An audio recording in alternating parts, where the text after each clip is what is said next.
Hitting on 7-14. Here's the pitch by Downing. Swinging. There's a drive into left center field. That ball is going to be out of here. It's gone. It's 7-15. There's a new home run champion of all time, and it's Henry Aaron. The fireworks are going.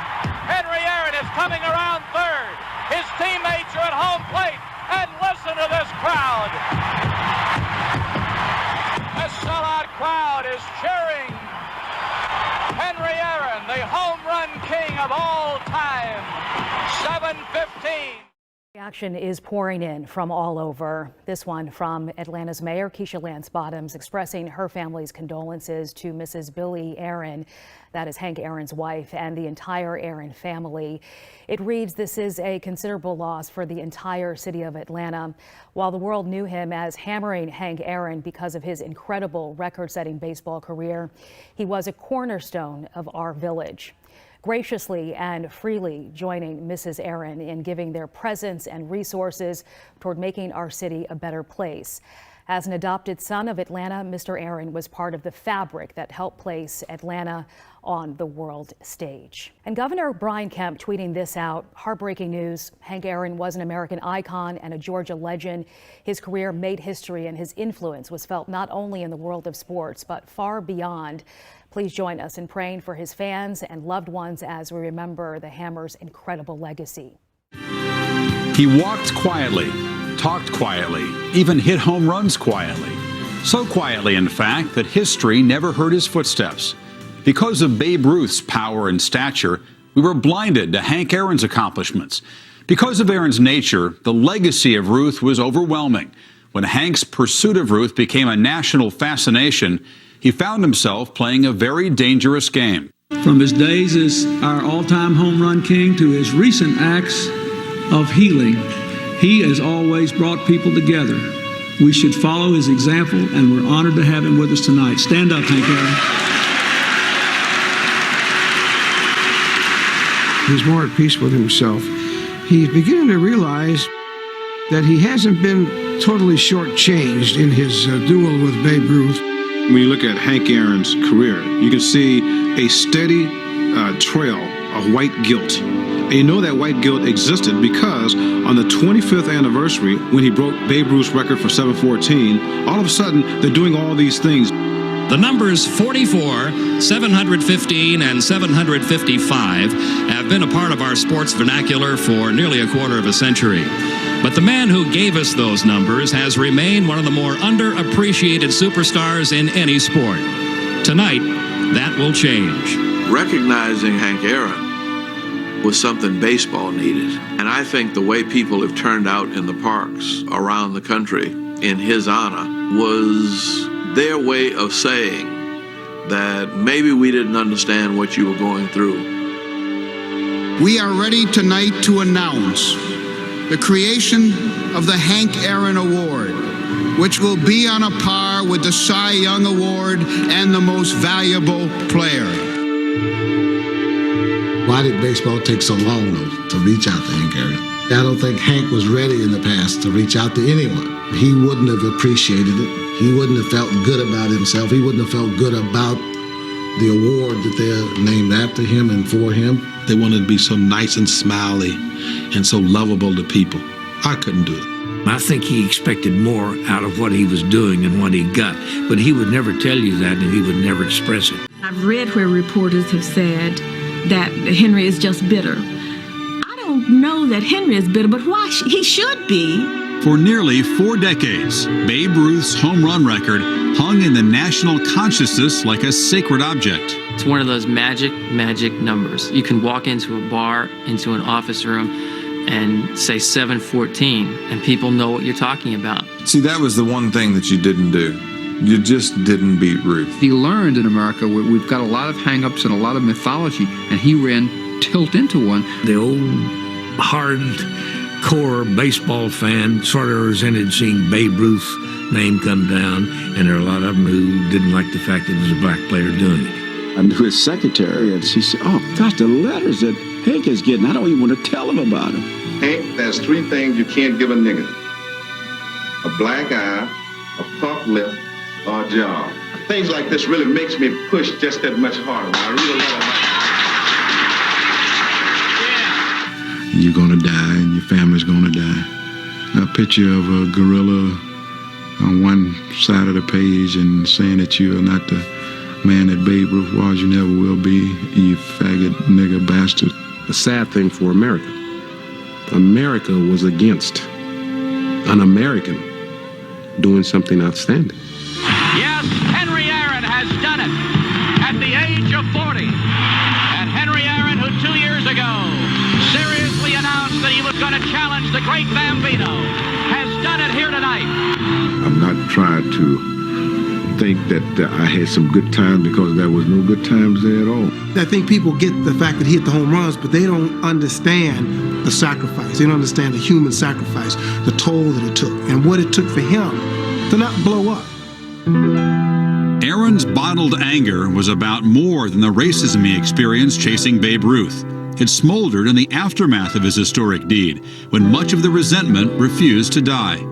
I would say he was like the lost sheep of the great ones. He never got that great of attention. Well, I think he contributed the same sort of thing DiMaggio did. There was a quiet excellence there. There was no ostentation. DiMaggio's aloofness, abruptness, curtness, rudeness, it was seen as some kind of princely grace, where in a black man it's seen as some kind of mean-spirited bitterness.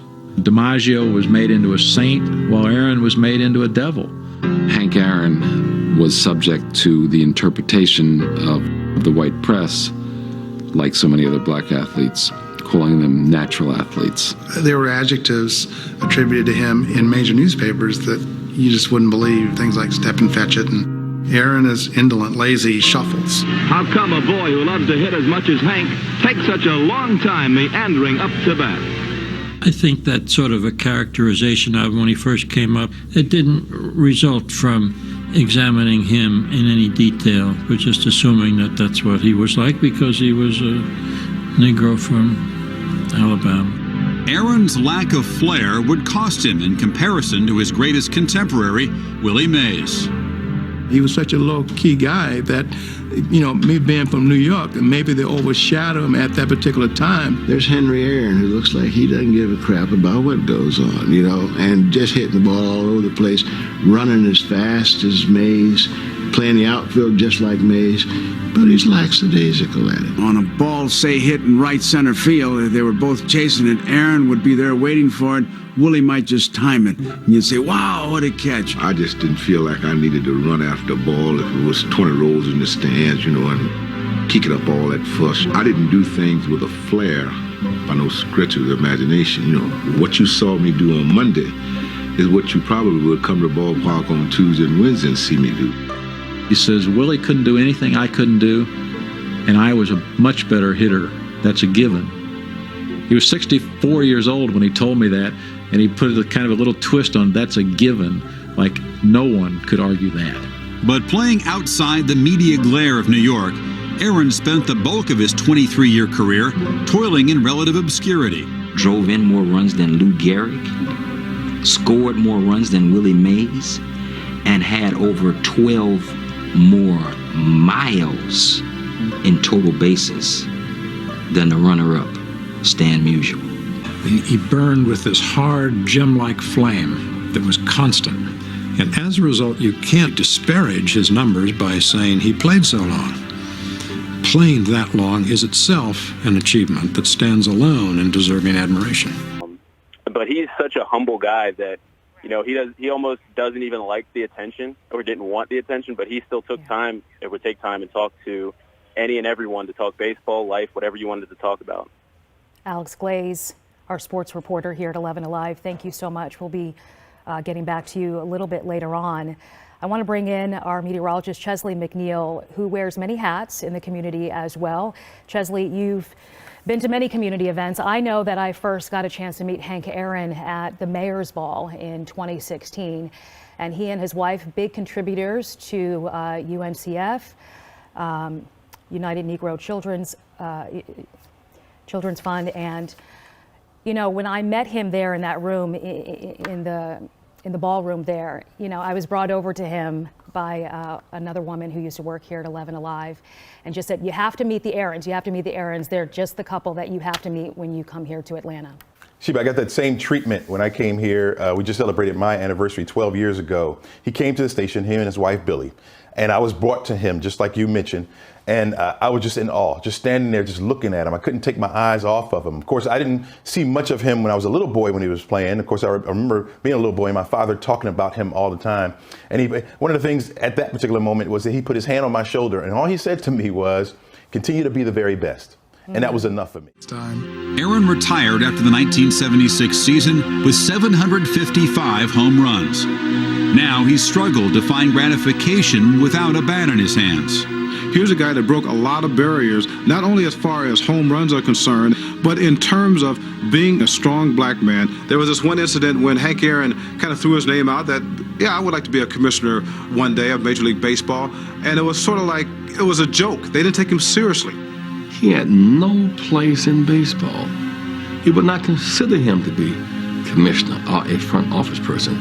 With the exception of Ted Turner's sensitivity in reaching out, Hank Aaron would be out of baseball, and that would be a sin. After taking a position as the Atlanta Braves Vice President of Player Development in 1976, Aaron began to release some of the emotion he kept inside during his pursuit of the Babe. What he had to go through, I don't think he's still gotten over it. In fact, I know he hasn't. Some of the letters he received during that time, death threats and things said, still bother him today. He keeps the letters because he doesn't want to forget. He shouldn't forget. We shouldn't forget.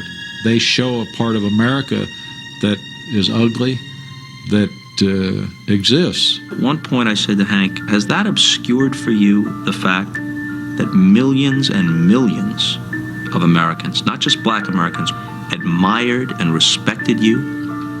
His face softened and he said, I know that's true, but it still doesn't change what I had to go through. I think when you have experienced racism in the way that Hank Aaron experienced it, you may never have rest again.